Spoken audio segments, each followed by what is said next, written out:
Hello everyone and welcome back to the GeekWave. This is the low budget show. It's the show so low it has no budget, and it's good to be back. The thing of doing these on like a regularly scheduled basis is that the news cycle's kind of weak, I guess I could talk about, delays that are coming out for stuff or like little independent news pieces here, but what's the point, I don't need to do that. But this week's topic, a big fun one that I'm kind of excited to get into, looking at some of the best martial arts kung fu films ever. It was just like a topic I decided to, because I'm like, you know what, I like this genre, but I haven't explored it that much before. So kind of going to talk about the ones that I like and some of the things that I think are very cool in it. Kind of a fun idea.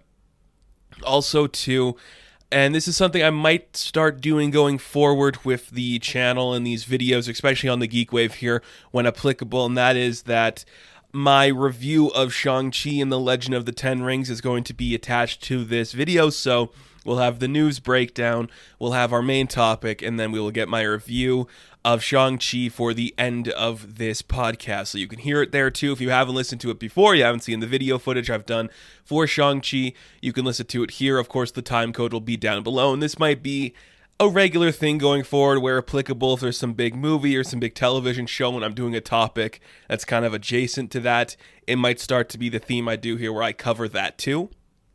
We'll have to wait and see.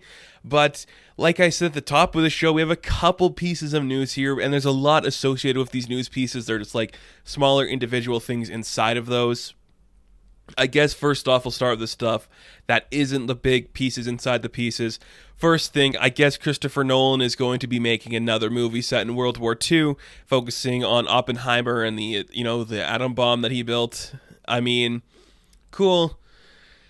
I guess I kind of want that. I wasn't a fan of Tenet. I know some people really like Tenet, but I wasn't a fan of that, and I'm not a fan of Interstellar. I think where Nolan really shines is focusing more on like the theatrics of a real grounded piece, and you can make that look brilliant, and I think he just shines better in that aspect. So if we're gonna delve into like this psychotic guy, well, psychotic's the wrong word, but this guy in like World War II who kind of did some dangerous shit and maybe destroyed a lot of people in the process, that could be fun, right? It could be fun. It's gonna happen, and I guess that's exciting. I'd like to see what he does with this genre, and I mean, yeah, good for you, Christopher Nolan. Is it going to be Warner Brothers? Who knows, because you got mad when Tenet bombed because you demanded they put it in theaters, this is going to be something I'm going to talk about when we do the Dune review and that kind of stuff. But there's nothing I hate more when a director thinks they're above someone or thinks they are better than someone because of their vision or their purpose, or they think they understand cinema. And this is not a criticism of Christopher Nolan. I'm sure he knows cinema better than a lot of people. I'm sure he does. But the fact that you insist that it's this one thing is very close-minded and very dangerously arrogant. And I don't like that. He insinuates that this has to be a theater experience. So if this Oppenheimer piece doesn't actually come to us from Warner Brothers, I'm not going to be surprised. I'm sure there'll be another studio who's willing to put down the money for Nolan to make whatever the hell it is he wants to do. So that's the Oppenheimer stuff with Nolan. Next topic here, The Matrix Resurrections got a trailer, and okay, okay, I want to say this kind of before I talk about this movie, is The Matrix is in the same category for me as stuff like Ghostbusters, and, what's another one? I guess Rocky you could put in there too, where I respect it, I don't give a shit about the property, and I don't think it's interesting. The Matrix was never that property that interested me. I didn't think it was that fun or creative. And honestly, I've said this since they released this trailer, it's not impressive to redo The Matrix because our storytelling and our capabilities within that genre and that concept have caught up to what The Matrix was. Look at things like Black Mirror, like Westworld, to an extent, even someone like the X-Men stuff and just these different things. Even like Legion, I would say. Even like Legion has that thing where it's like, we've done this before and we've done it better. So coming back to the world of Matrix, I don't think is interesting. I also think it's in that Neil Blomkamp style of things where you've made your movies that made money. The Wachowskis made The Matrixes. They did great. Neil Blomkamp made District 9. It did great. And then their other projects, Speed Racer, Jupiter Ascending, and, with Blomkamp, it was like Chappie and Elysium. They didn't do as great as the first thing that did really good. So now they are, like, pushed into this corner where they have to do a sequel to that thing that made them famous, made them successful. I don't like that, and I feel super bad especially in the case of Neil Blomkamp, that he has to do that. He can't do some of the other stuff he wants to. I guess maybe the Wachowskis, it's only the one Wachowski, it's Lana doing this one, and I'm just like, does she want to do this? Is this just like a bad idea? I don't know. I just can't get on board for a Matrix thing. So, the trailer. Let's get into the trailer. It is, without a doubt, a bad-looking trailer. I don't like it. It's too glossy. It's too stylized, and maybe that's the point. I've been reading and looking at theories and stuff, and is it a prequel? Is it set in an alternate universe? Is it like a reboot of The Matrix? Is it like a play within a play kind of thing, like in Hamlet, where it's like we're watching The Matrix while we're in The Matrix because the idea of making a Matrix makes you look like you're crazy inside of a Matrix? It's either going to be a super smart story, which I hope it is because I want this to succeed, because regardless of what it does or not, if it's an original creative idea in the world of Matrix, that's cool. But if it's something basic, maybe it's not. I know Yahya Abdul-Mateen II was talking about, like, he's Morpheus. It's not Lawrence Fishburne, so is his Morpheus like a guy who's playing Morpheus, Kind of like, hey, I'm here to play the role of Morpheus because the real Morpheus is dead. So now it looks like the Matrix is a thing in the Matrix. That could be something happening. Either way, it's not for me. And I think what really was telling about this was that it exists solely because Keanu Reeves is popular again. I honestly think that's the reason this exists. It's that Keanu Reeves is back. He didn't cut his hair. He didn't shave. He looks like Keanu Reeves. It's not that interesting, and I don't really care about it. So, cool, I guess, for everything involved in that. It's not that original, and it's not that fun. So, Matrix Resurrections, I know we'll be covering The Matrix on this channel closer to December, if not after. Who cares? Good for you for existing. Cool. I don't know. I've never been the Matrix guy. Even that first movie, I didn't see it in peak Matrix fever because I was a child. And when I saw it after, I'm like, okay, I get it. This had people up in arms like this is the brilliantest thing ever. It's not. It's cool. I think it's a fun allegory for looking at the world through the lens of a trans person discovering themselves. That's the only thing I think is cool about The Matrix. Everything else I think has been done better. I really do. Which sucks. So our last... Wait, no, it's not our last piece of news. There's more. Okay. Is there more? Yes. Let's get into this. I was like, wait, did I miss a piece? No, I didn't. Okay, so Paramount had their big showcase for Star Trek's 55th anniversary. And this is kind of complicated to talk about because it's on Paramount Plus, and they don't release some of their footage or their stuff worldwide. So because Paramount Plus isn't available in Canada, I can't see all the footage. Or maybe it is available in Canada and they just have like it set off in this country and it's supposed to premiere on something else somewhere in this country. Whatever. But there's a couple revelations I want to talk about. Prodigy's still coming out. Looks really cool. I think it's going to look cool because I haven't seen any footage for it. So that's fun. Picard trailer. I didn't see... Oh, did I see all the trailer or did I see a snippet? What did they release to Canada? It might have been all the trailer now that I'm thinking about it. I never liked the first season of Picard. I think it was pretty boring, pretty uninteresting. This season doesn't excite me either just because I don't need to see Picard's story. I think we got it. And I just think, like, let's throw in all these... You remember Riker and Data from the first season? Well, here's the other stuff we could play with. Like, Q? Is Q coming back? I'm like, oh, I don't want to see that. I don't. And it's got renewed for another season, which is great. It's great that Patrick Stewart is still alive and willing to do this. We should commend him for it. So, Picard stuff, that's exciting. I'm loving Lower Decks. I don't know if they showed anything for Lower Decks, but the other kind of big thing I wanted to talk about here And I apologize because I didn't get the names of everything. There's a key moments in this I want to talk about. So Strange New Worlds is something I'm very excited for because I think it could be the closest we get to, episodic Star Trek where it's back to back week in a different place kind of thing, which is kind of exciting to think about. But they announced a couple of supporting cast members that will be appearing in this latest season, and there's some concerning things. I think the first one that concerned me was the connection of a character related to Khan.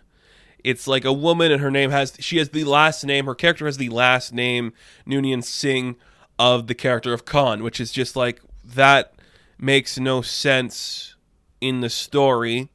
If this is going to be a character interacting with Spock, and it is connected to the original series, that's stupid, because Spock would be like, that's the last name of this girl I met. Weird. It's weird, and I don't like it. It sounds really dumb. It sounds like you're missing the point, unless this is creating its own, which, it frickin' might. It might, now that I'm saying it, it might just reboot the original series, because we also got the announcement that Nyota Uhura will be appearing in this season too. So, cool. Do you think, and this is a big if, do you think that this show is just slowly going to be introducing the characters of the original series into it, and then at the, say, season 4 of Strange New Worlds, if it goes that far, we're just like, nope, we're doing original Star Trek again, this time in different situations with this new cast? I would not be surprised. I wouldn't. I think that is a huge probability, something that I would not be surprised if it happened. So, Strange New Worlds, I'm excited for that one. I will probably cover it on the channel if I can get it here in Canada, but I don't know. Weird. And of course, Discovery, going strong. Good for it. Season 4, is it on now? That's cool. I like when a Star Trek show succeeds. Even if it's not for me, I'm glad there's an audience for Star Trek. I think that's really fun. But I'm excited to see, I guess, the future of Star Trek. I know there's been speculation about new shows they could do in Star Trek and stuff, and I still think doing a Starfleet show is a brilliant idea. It is such a smart concept that I think they should do. Just, you get young people in there because they're at the academy. It's a brilliant idea. They should do it. And now to our last piece of news. I forgot about this one. PlayStation also had their big expo. I don't cover a lot of video game stuff on here, but there's some things of note to talk about. God of War Ragnarok. We got a big sexy Thor belly boy coming in. That's kind of exciting. That's a fun thing to explore and play with. Cool. I've never played the God of War games, all of them at least, so that's fun. I think that's kind of cool. The other big announcements were Insomniac, and they were just like, hey, we're making Spider-Man 2. It's going to come out in 2023. And, it's Miles and Peter working together. That's very fun. It sounds like it's going to have Kraven potentially, and the big tease of Venom. Venom will be like a main villain in the story. It looks fantastic. That cinematic trailer looked really cool. The concepts were really fun. I really dig what that looked like. But I think the big surprise that came out of nowhere for a lot of people was this look at a Wolverine game, which I like Spider-Man. I think that's fun. But if I'm going to get a PlayStation 5 for anything, it's gonna be a Wolverine game, because that is such a fun character. Just going around slashing and hacking, that's really cool. That's really cool. I love that concept. I'm very curious to see how that's gonna look, but it's fun. So there's other stuff, of course, revealed at the PlayStation thing, but those are the big ones that this audience is gonna be interested in. At some point, I might get a PlayStation 5, and if I do, I might look into streaming and doing that kind of stuff. I've never really thought about it, just because it's not the kind of content I want to make. But if we can build ourselves to a bigger brand here at Tsunami Studios, then maybe I would look into doing that kind of a thing. Hard to say, but it could happen. So maybe in the next few years, maybe next year, we would be streaming a couple things. There's nothing I really want to stream, though. That's the thing. I don't play many games. So cool. Fun stuff. And that's all the news pieces we have. And when we come back from this break, let's jump into the world of martial arts and take a look at some of the best films in a really fun genre.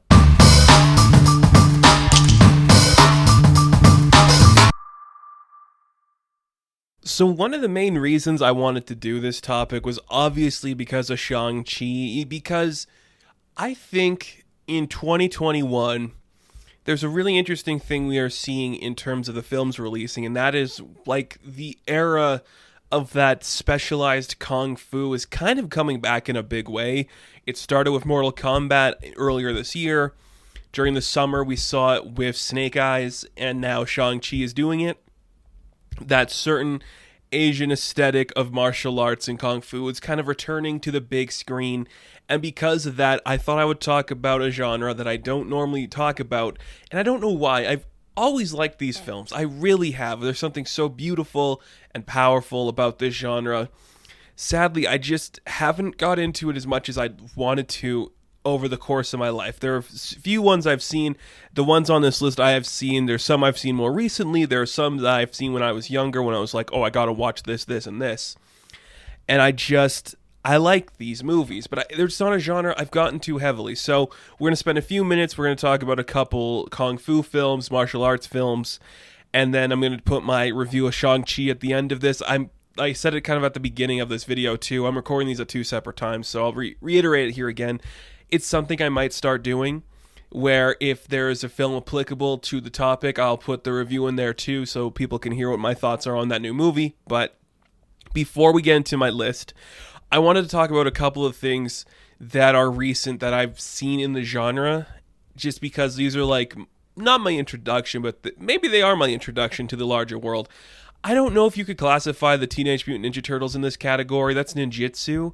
If that is something you could apply to that, maybe, but I've seen every Ninja Turtle movie. If you want to put that in like the realm of the martial arts film, I don't really think it is. I think those are more comedies than they are like the action piece. So I love those films. I think I like most of the Ninja Turtle movies as opposed to hating them.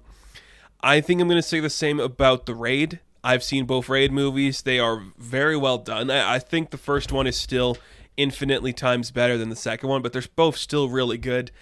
And I just think that is like John Wick before John Wick got big. You know, it's like that type of movie, but didn't make the mark in a sense, you know, where it's just like the impact was there, but films didn't aspire to be like that after it. Like it has its audience, it has its staying factor, but nothing really went for The Raid after it came out, and I think that kind of sucks.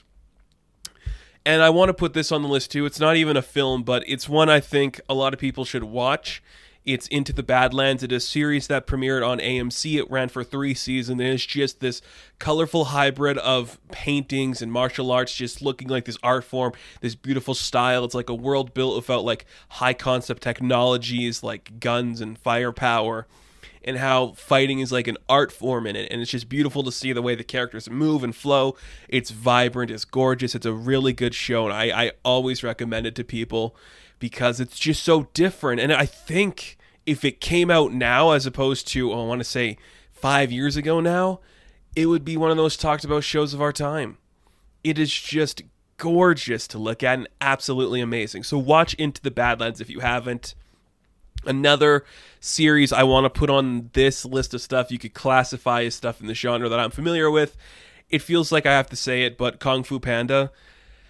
It, of course, is an homage to all these films. Like, you don't have Kung Fu Panda without the way of the other stuff we're about to talk about. But those are just really good. They're very positive films talking about, like, the reassurance of who you are, where you come from, and how Kung Fu as an art form isn't based on your size, it's based on your ability. And I think that's a really cool thing to explore. Great animation, great voice cast. Those films are all so incredible and so fun, but they're not the things we are here to talk about today. So I kind of broke this down in a few weird categories. I got some of the actors involved, and I got some of like the directors involved. There's no real rhyme or rhythm to it. I guess we'll start with the one I most recently watched because I did a movie tales on it. The first film, but there's 4 films in this series. It's the Ip Mans. I'm going to say it here if you haven't seen my movie tales on it, if you're waiting for the 3-film feature about it.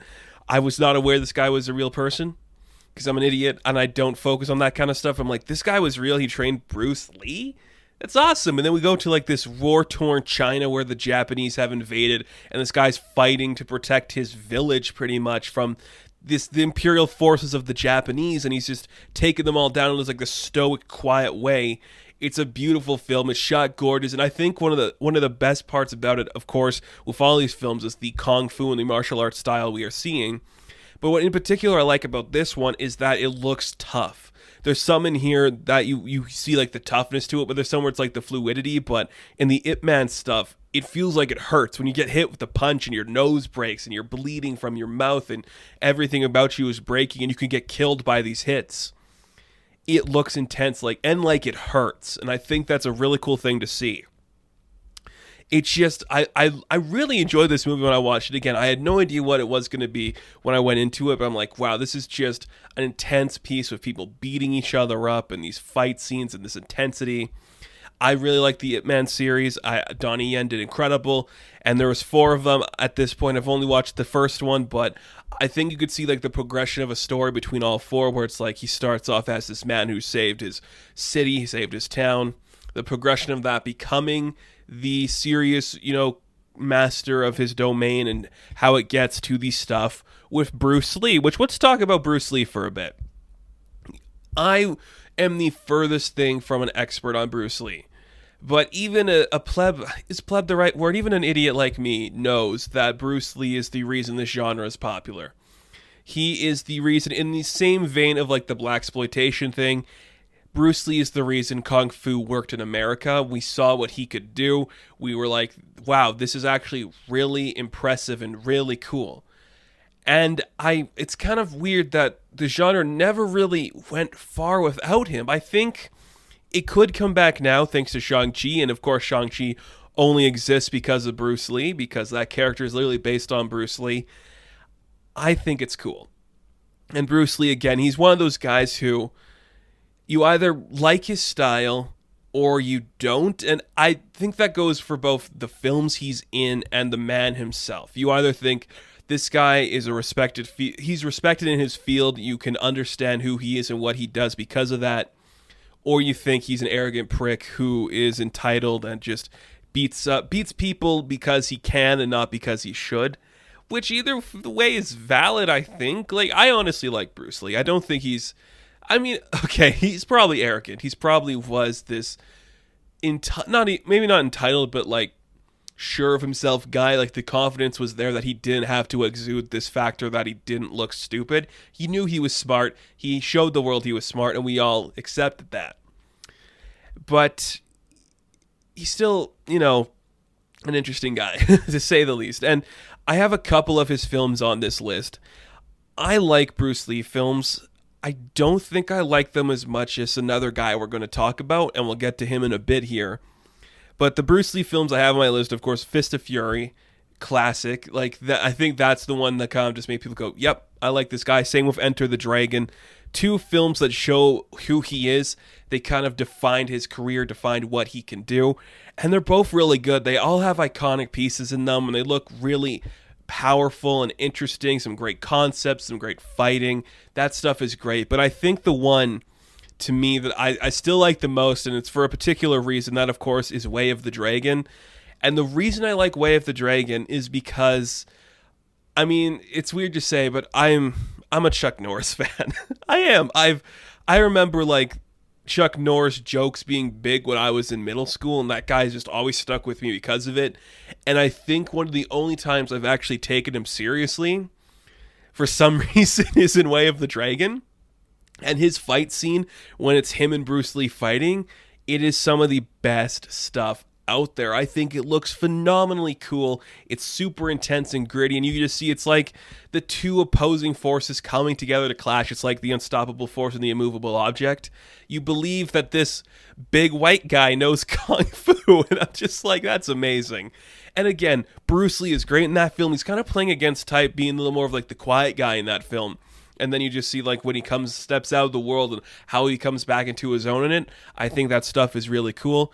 I like seeing all that, and it is very enjoyable to see. But I will say, as much as I like Bruce Lee, and I think I'm going to do a Bruce Lee video at some point, or a series of movie tales where we look at some of his films. But as much as I like Bruce Lee, and I do like the guy, I admire him, I respect him, I think he's one of the toughest mother effers to ever live, I am a fan of Jackie Chan more. You know, Jackie Chan, I think, just has a certain charisma about him that's hard to capture elsewhere. And I won't say he's the funniest guy. I won't say he's the most engaging guy. But I think you can see some of his classics, and there's some genuine, interesting stuff he is doing there. Truly, really fun stuff. So I have a couple Jackie Chan films on my list here. The first one, of course, is Legend of the Drunken Master. I think that's the one. And I have Police Story. I have Legend of the Drunken Master and Police Story on here. Legend of the Drunken Master is kind of what, became the parody thing.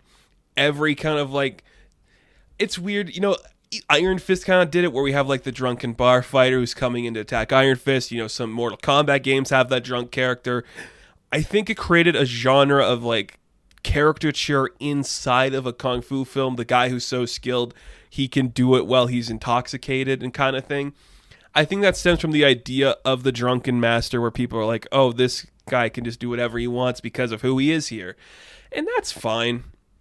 It's not that interesting. I like Legend of the Drunken Master. It's still not my favorite one. It's the one I haven't seen the longest, but Police Story is quietly a favorite of mine. I think this is peak Jackie Chan. This is when he is doing his best work. He is presenting his best self. He is showing you, I can do this. I'm an actor. I am a choreographer, fighter. I know what I'm doing in this genre.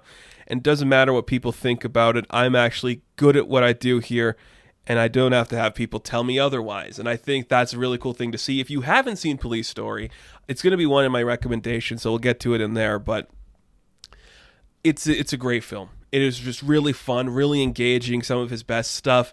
And it's one of the things where I go, okay, you take Police Story and you take, what would you say is the Bruce Lee equivalent? Would you say it's Way of the Dragon? Maybe it's Enter the Dragon. You take one of the Dragon films from Bruce Lee and you compare it to Police Story of Jackie Chan.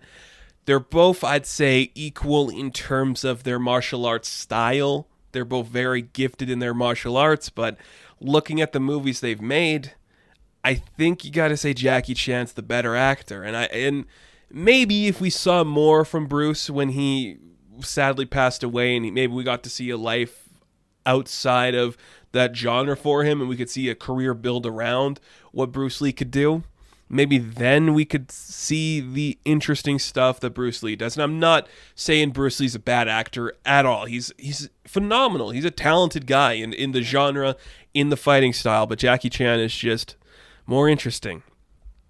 And I was like, what Jet Li film do I put on here? I just got Once Upon a Time in China. It's a good film. It's not one I tend to go back to, but I also want to respect Jet Li for what he does, because he's still a talented guy, and I think sometimes he just gets overshadowed in that genre by the other people that are inside of it, which is weird to say, but it happens. It's something that you see happen all the time, just like these quiet guys putting in the work, doing the time, but everything else about them just gets overshadowed and thrown away and all that kind of stuff. So kind of all the things I've talked about on my list right now deal with this concept of the brutal martial arts. We're seeing the intensity, the brutality to it, just the way it hurts and it's physically demanding and it breaks you. Let's talk about some of the stuff that's kind of like the sweeping epics. And of course I have to talk about Ang Lee's Crouching Tiger, Hidden Dragon, because this is maybe in my top 30 films of all time. I haven't seen it for a couple months now, but Michelle Yeoh, again, one of the most amazing women out there, continuing to stick to this genre and doing amazing stuff in it. Fantastic to see her continuing to play in this realm, because she really just knocks it out of the park when she sticks in here. But this is just like the homage, where it's like the beautiful giant landscapes, the running on the walls, the flips, the jumping.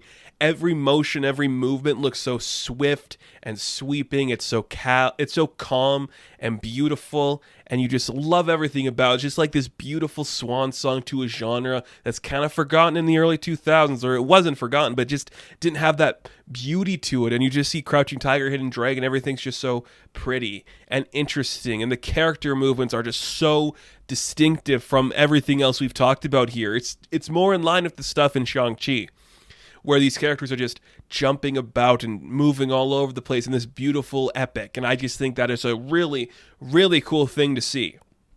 It's really interesting stuff, and I just adore when that is presented here. And if you haven't seen it, please watch Crouching Tiger, Hidden Dragon. The same in a sense. I think this is more like a filmmaker's choice, and it's a film that I know not a lot of people watched, but The Man of the Iron Fist, it's fine. It's not one I love, but it looks very distinctive. It's got that certain filter to it that looks interesting and unique, but again, it's just not there all the way. Like it's like, oh, it's cool, it's different, but it's not there, which kind of sucks to say, but it happens. And it's an interesting enough story where I think it's cool, it's interesting, but it just doesn't have that moment to it. Now, like I said, I'm not the biggest, well, maybe not the biggest fan is the right word. I don't know enough about this genre to go in depth on it, but I just wanted to kind of like bring these things back into the popular zeitgeist for that reason. The same goes with the director of Shang. I think that's how you pronounce his name. I don't know a lot of his work. Sadly, I just don't, but one of the things I do know from him is the 5 deadly venoms. Now, there are a lot of Shang-Chi films. There are some just incredible ones, but I just think the one that people remember the most from him is 5 deadly venoms. And maybe I'm wrong. Maybe there are some other things that people remember in that genre. But it just looks cool. It's just fun. It's kind of campy and schlucky. It's intense, but you just feel the weight of what the characters are doing in there, and it's just a really cool thing to see. And I don't know. Maybe this genre hasn't affected me the way I want it to, because I love all these films, but I don't think any of them like have that staying factor with me like Crouching Tiger and Hidden Dragon does. But maybe they will if I think about it in a new light. And this has given me a new appreciation for kind of going back and watching this kind of stuff. But these are all good films, and I recommend checking them all out. I'm going to do my hardcore recommendations here, but it's interesting that these things aren't as big as they are because we are inherently, as a society, we love action films, but why don't we like the hardcore, kung fu films where it's like these guys just hitting each other with these soft punches and doing damage and stuff, and we're seeing like the intensity of that, or just like running on the walls and sweeping and attacking people and like big flips and the screams and the shouts and everything. We should like that more because that's what we like in our other films. Is it because there's no guns that we don't like it? I don't know, but I like all these films and they're really interesting stuff. And again, if you haven't really like experienced a Bruce Lee film, I think you should. So, as always, I like to end things here with a couple recommendations. Now, the recommendations usually go at the end of the video, but because we have the Shang-Chi review coming up, you will hear that too. So this is going to be a shorter actual topic today because we have Shang-Chi coming up, but let's get into some of my higher recommendations for stuff to watch from this list. Of course, my first one to you is going to be Way of the Dragon. It's my favorite Bruce Lee film. Same with Police Story from Jackie Chan. I recommend checking that one out. The 5 Deadly Venoms is a really fun film. And of course, I'm gonna say you should watch Into the Badlands because it's a really underrated show and it's a really fun one to see.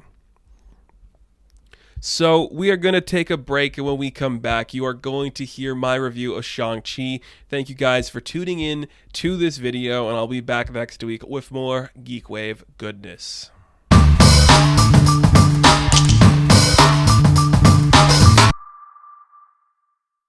Shang-Chi and the Legend of the Ten Rings. So this film was supposed to come out last year. The world fell apart. Finally, it finds its home in 2021 with Labor Day weekend, which I think really helped this hit that next stretch mark where it's able to like actually get a lot of money now because it's the perfect weekend to launch a big thing like this.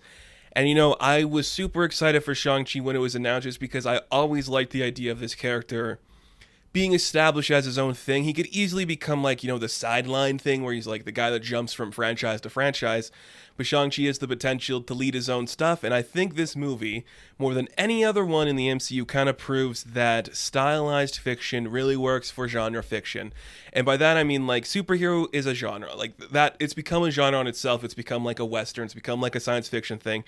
And within that genre, you can find the subgenre of all this other stuff, like the heist movie, like the fantasy movie. This, to me, is the martial arts movie.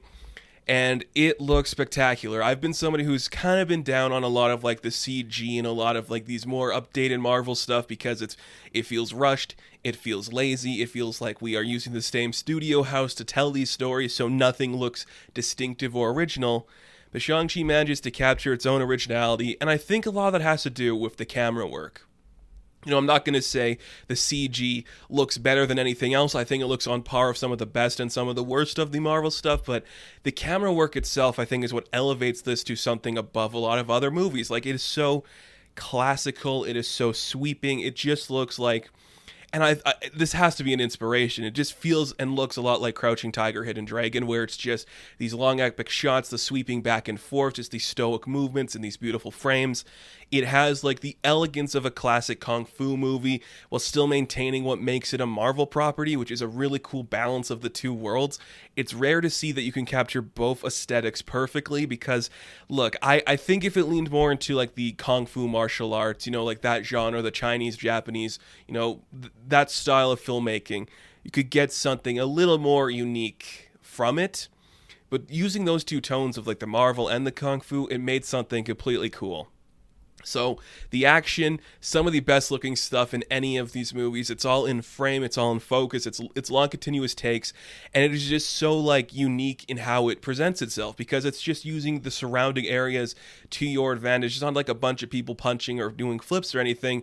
It's using your jacket, using these planks on the side of these buildings, doing all this stuff with like the urban jungle around you to make it this unique experience, and it just adds so much to that. The fighting was so good. It looks clean, it looks amazing, and I think just like it shows you the distinctness that we can see between these franchises because you compare this action to that of Black Widow, and Black Widow is like the slow espionage overhead shot where everything's kind of like drawn out and intense close quarters, and this is just like we're running on the side of buildings, sweeping at you, throwing these wind powers and these big rings and everything, and it looks really good, and it feels really good, and it's just super impressive. So let's talk about Simu Liu because he has been, I think, one of the biggest champions of this property since before it was even announced. You know, that famous tweet of him asking to do it, it's come out, and he's a great guy, and I think he crushed it. He really just found the right tone for Shang-Chi. Now, I think there are moments where you see, like, okay, this is pretty easy. You're doing like the sarcastic comment, you're doing like the calm stuff. And at moments I was like, oh, is he going to completely fall into this role and understand it right away? It takes him a minute, but eventually, and especially in the later half of the movie, he falls into line. Like just some of those intense moments where he's yelling at his father, it's great. He does a really good job of portraying that emotion and that feeling, and he's going to be the next big thing. Like this guy, I mean, he's probably going to do a bunch more stuff with Marvel, but I imagine Simu is going to get a lot more offers for some really cool stuff right now, like bigger action franchises, like the side character and other pieces. I've said it before, put him a short round and make a new Indiana Jones thing, because that's what he should do. He's one of those guys that just understands like the action hero trope, but is able to do different stuff with it that makes it work. And just the fact that he plays in both genre of superhero and kung fu, it makes it better. Like the stunts in here are great. Again, it goes back to like he's doing a lot of his own stunts in here, and you can tell because it looks really good. Another thing I really liked about this film was it didn't try to like, sugarcoat the fact that it is steeped in Asian mythology or Chinese mythology. They speak English scarcely throughout the film. It's not always, in like dubbed, but they use it the right amount where I'm like, okay, the opening sequence, these sequences here, you don't have to have it in English. We get more impact if it's in the native language that's trying to represent. It adds a lot more to that style because of it, and I think it balances out really good. Now, some people who might not be, big into the subtitled stuff could take offense to it as be like, really? Why didn't they just speak English in these scenes? But you just have to see like the context of the story. That's where the emotion comes in, having it in this language, having it in this style. It looks and feels really cool. It adds something else to that. I know some people aren't big on Awkwafina. I've been a champion of her work for a long time. I think she is funny. I think she is a very talented actress. And she does a lot in this I wasn't expecting. Like, she honestly played it straight more often than I thought. Of course, she did her classic Awkwafina tropes, but she played it straight. Like, she actually just did some dramatic acting that I wasn't expecting, but of course you should expect it if you've seen The Farewell. Like, this woman knows how to tell story and like act. She's actually an actress, and that's very impressive to see from her. I loved her a lot. The actress that played Ziling, I can't remember her name, but she was great. She just understood what she was doing in that world and that trope, and it looked really good. I loved her fight scenes. She was probably one of the best fighters of the bunch, including Simu, so that was really cool. But Tony Leung, I mean, Marvel has a history of some interesting bad guys. There's some that are, boring. There's some that are great. I think this is one of their most complex ones ever, because with Wenwu, you get something that's not true evil. It's just more like building up a reputation in a sense. We don't actively see him doing these bad things. We know that the world he's part of is bad, but he's complex in the way he's going about his world, and it makes for a fantastic character study. And somebody that is I think he's as equal a character in this to that of Shang-Chi. Like that father and son dynamic is one of the cornerstones of this entire operation of this film. And it's just like having those two compete against each other and play off each other. You get a really cool dynamic that's almost rare to see in this genre, where you're getting, I know some people compared it to like a Shakespearean tragedy or like a Shakespearean drama. I wouldn't go that far, just because I think it's more or less, and this might be a weird analogy, it kind of reminds me of a Kurosawa film in that way, where it's just like we have these beautiful shots of this gorgeous world, but the interplay between our main family dynamic is what we're here to see. We're seeing the way Simu and Tony play off each other, the way Wenwu and Shang-Chi act towards each other, and you have Ziling in here doing her stuff. Like, that is what makes this film and makes it feel really cool. I really like his villain, like the way the 10 rings are used. And I know there's some controversy that they're not accurate to what we've seen, in the comics. It looks better for like, a cinematic feel than having it be like these little dainty things on his fingers that turn him invisible and teleport him. But there's like these weird, powerful rings that are just on his wrists. And this is a really small detail, but something that really stuck with me in this film is the way that when he's just sitting casually and he has the rings on, the way that the rings just like clatter and click against each other. That was probably one of my favorite things. I don't know why I like that so much, but it just felt like these are real things that are on his wrists. They're clicking and clapping against each other, and it sounds authentic. And then when they just get them like blasting off his wrists and doing these weird power-ups and having him do all this stuff, it looks really cool. The CG for that looks really cool. I was very impressed with that. And I think just seeing like him in like the opening montage, and I'm not going to spoil anything, but like the opening, I'd say 15 minutes of this movie are really good. Just him in that fight scene at the beginning with Fa Chen, it is amazing. Like, that was just beautiful. And that is where I'm like, this is Crouching Tiger, Hidden Dragon. These sweeping shots, these beautiful landscapes. The score is phenomenal. It just sounds incredibly well done. It's very like Black Panther, and it's representing a certain style of culture, and that's what we're hearing presented in the music. And of course, there is some beautiful stuff like actual songs in here too. Hotel California. And I believe on the soundtrack for this film too, Simu released a song. Didn't he? I know he's kind of a singer. I think he released a song. I don't remember if it was in the movie or not, but he did release a song, which was pretty cool to hear. I mean, like, that's awesome. That's why I'm like, Simu's going to be built up to be a big star after this, because he's doing it all. He's committed to the project, he's committed to the role, and he's willing to have fun with it. That's everything you need for this stuff. So the acting was great, the cinematography was great, the score was great, the costumes are phenomenal, the design pieces are phenomenal. And when it comes to like the third act, because all of these movies kind of have like this third act structure, I think it's some of the best we've seen, because it stays in like that familiar genre that we've seen before from all these films, the good and the bad fighting, but it just takes it up a notch in a different direction, where it's like, it's mystical, it's magical, it's intense, and this just beautiful shots with these interesting creatures and designs and concepts, and just the way everything comes together in the end is just like this beautiful piece that I wasn't expecting to look as good as it did. And this is where I'm like, the CG could easily fall apart in these moments, but they made it work. And I think that's one of the most impressive things that this film did, was it took some basic CGI, mixed it in with these great colors and effects and lighting, and turned it into something that looks like a pastel painting. It's gorgeous to look at. And that's something that I think also strips it apart from other stuff in the genre, and that's just This looks like a painting. It's like watching like classic artwork come to life in front of you as compared to just, like standard punchy. It's really cool and it looks gorgeous, and everything about this worked in a way I wasn't expecting. Because it stands on its own. It's a really intense family dynamic. You see like the drama and the tragedy that comes from all of these figures. A really interesting villain that takes interesting chances and does some weird stuff with his powers and his world.